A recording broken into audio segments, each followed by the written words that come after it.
The following program contains descriptions of violent crimes, reenactments of crimes, and demonstrations of self-defense techniques as taught by certified shooting and self-defense experts. The views expressed do not necessarily reflect the views of the network, the show's producers, or its advertisers. Always receive professional training before arming yourself or engaging in self-defense. In all instances, the network, producer, and advertisers expressly disclaim any liability that may result from the use of or misuse of any techniques or other information featured in this program.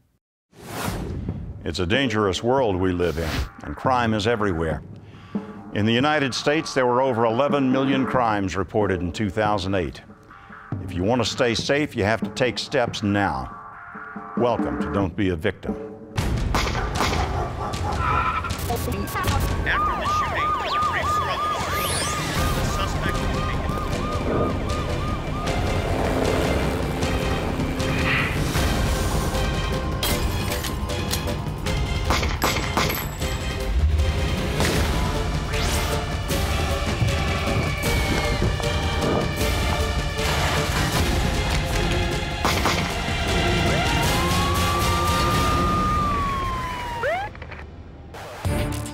Today on What If? In his first television appearance, we'll meet John Madigan, a SWAT team leader who was witness to one of the worst single-day mass murders in United States history. Outside, you could see two children lying entangled in the bicycles that they were riding as they rode up to the window to see what was going on inside. And they were summarily shot right there, sitting on their bicycles. And we'll explore what if James Huberty had gotten the mental help he so desperately needed.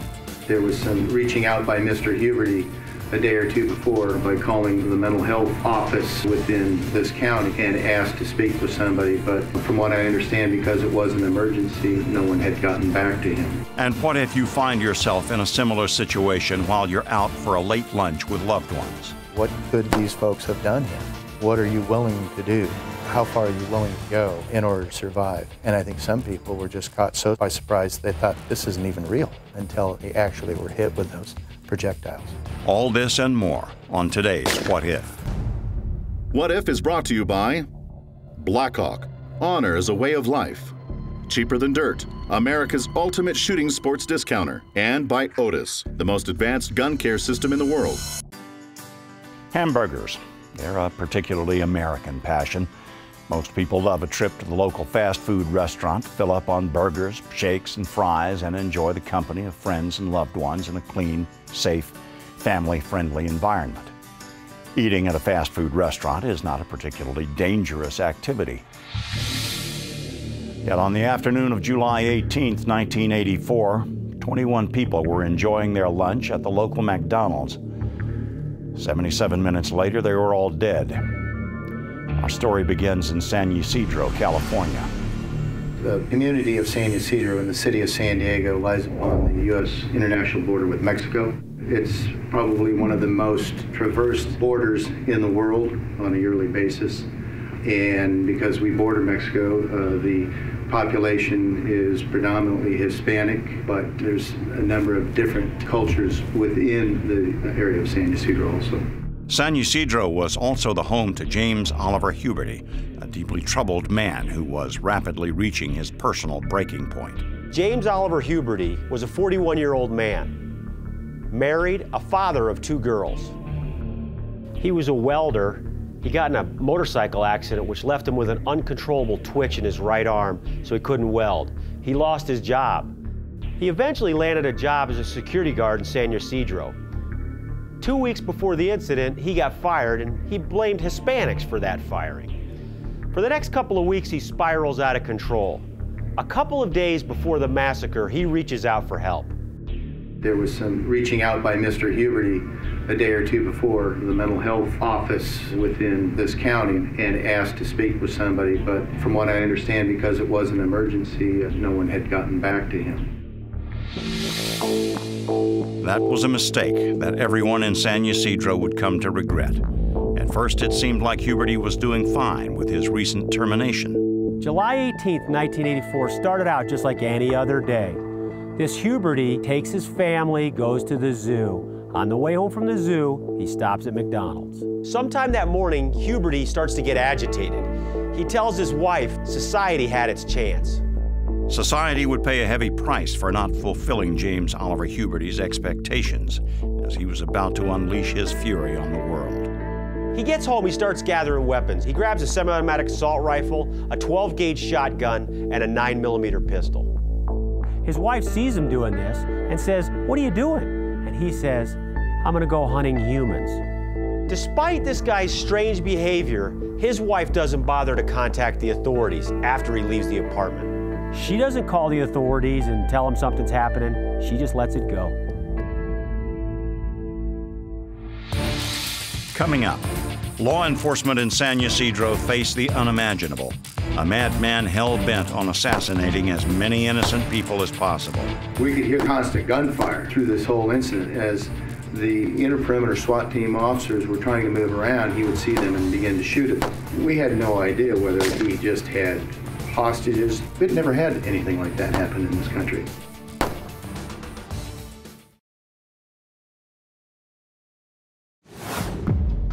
In San Ysidro, California, recently terminated security guard James Oliver Huberty has gathered his guns and left his apartment in a rage. No one could have guessed what was about to happen next. As he's walking to the McDonald's on San Ysidro Boulevard, a bystander sees him armed to the teeth and calls 911. At 3:40 p.m., Huberty walks into the McDonald's.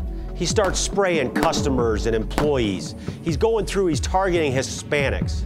He uses brutal accuracy. As customers run for the door, some of them are shot in the back. Some of them duck and hide. He finds some of them, and some of them are lucky enough that he doesn't. For the San Diego Sheriff's Department SWAT team leader John Madigan, a typical day is about to become horrifyingly unforgettable. I was stationed at the police headquarters downtown San Diego on Market Street. I was a field supervisor and a SWAT supervisor at the time. The shift that I supervised in the Logan Heights area of officers, about 15 officers, they had just gone into the field, and I was taking the daily schedule down to the watch commander's office when I heard the initial calls come across the police radio, just a little bit before 4 o'clock. The veteran members of law enforcement quickly realized that something very bad was going down at the McDonald's. The police communications dispatcher is telling us, okay, we've gotten multiple calls. Someone is in the McDonald's and there's a shooting. So as soon as I heard that, I knew very early on that this was an abnormal, a very unusual problem we're going into. When I was driving down in the emergency mode in the police car, there was 10 to 15 police cars behind me trying to get to this location, and it was 4 o'clock in the afternoon. We had rush hour traffic. And luckily we didn't have any stalled vehicles that we came upon or anything else to interfere with our emergency response. As the first officers arrive on scene, they realize they're totally outgunned. He's got assault weapons and all they've got is 38 revolvers. They immediately call for SWAT.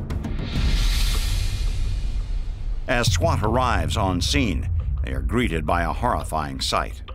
Outside, you could see 2 children lying entangled in the bicycles that they were riding as they rode up to the window to see what was going on inside, and they were summarily shot right there sitting on their bicycles.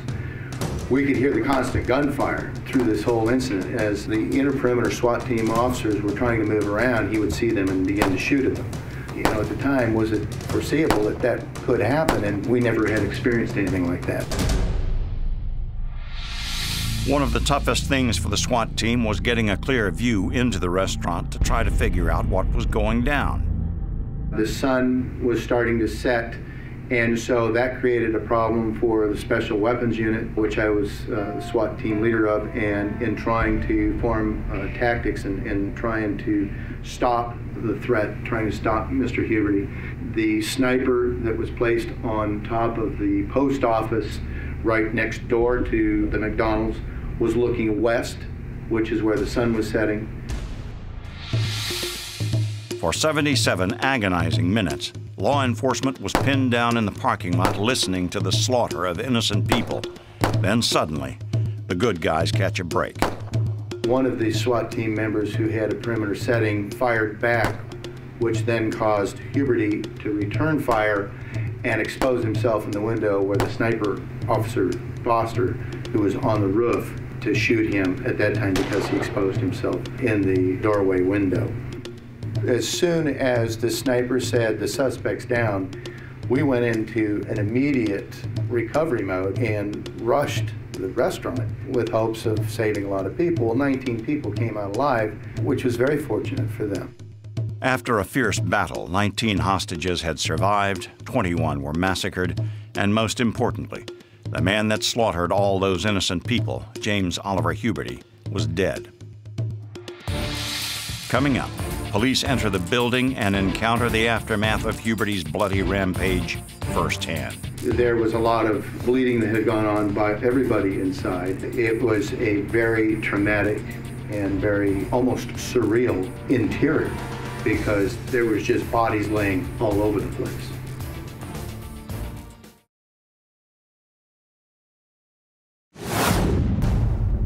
What If is brought to you by Glock Safe Action Pistols, cheaper than dirt, America's ultimate shooting sports discounter, and by Blackhawk, honor as a way of life. In San Ysidro, California, a SWAT team has taken out mass murderer James Oliver Huberty with one shot to the head. Now they face the grim task of entering the building to search for survivors. There were 22 people lying there, deceased.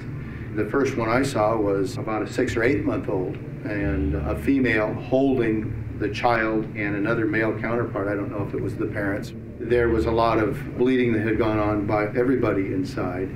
It was a very traumatic and very almost surreal interior because there was just bodies laying all over the place.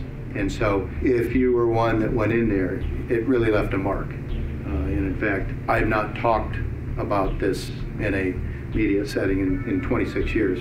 Horrible images of the deceased were seared into the memories of the investigating officers.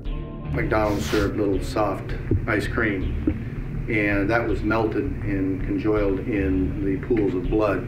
So you had this life's event that was going on before and very happy, and within seconds you had the two mixtures of life's event that was very tragic. The big problem was that Huberty was seriously mentally ill. What if he had gotten the mental health help he needed and desperately tried to get?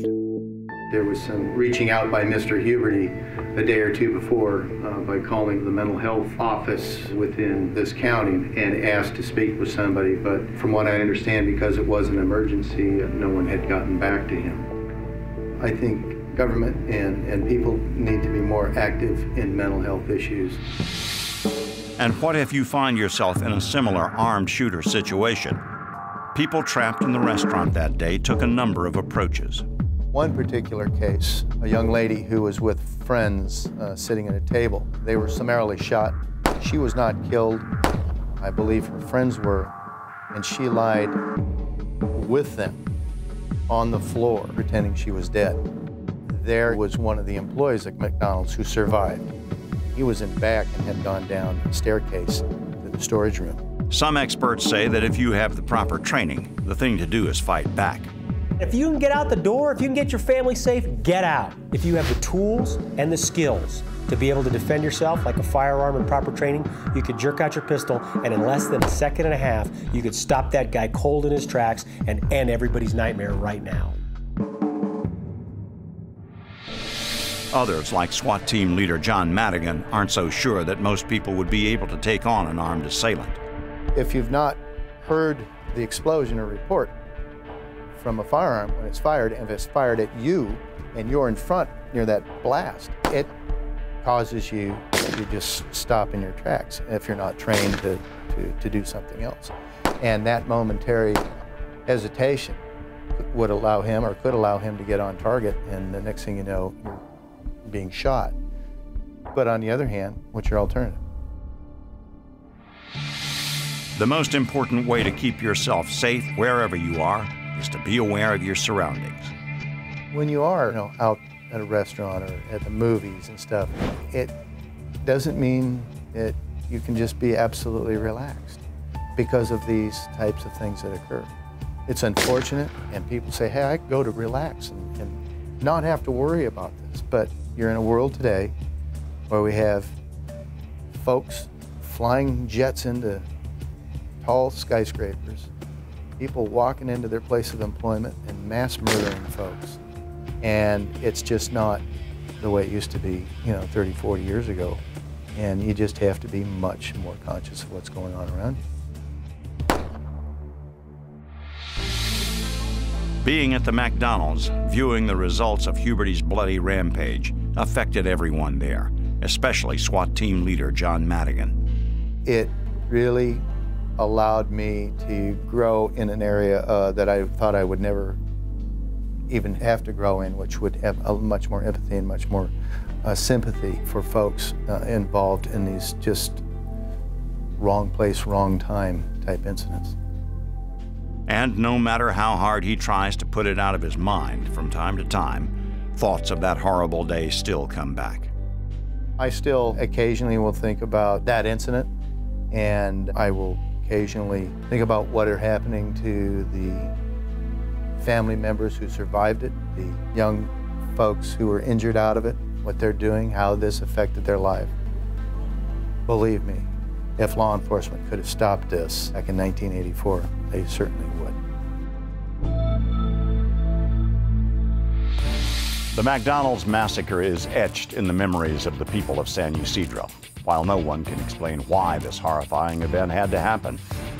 In the years since, the community has moved on in the hope that the event will always be remembered and never be repeated.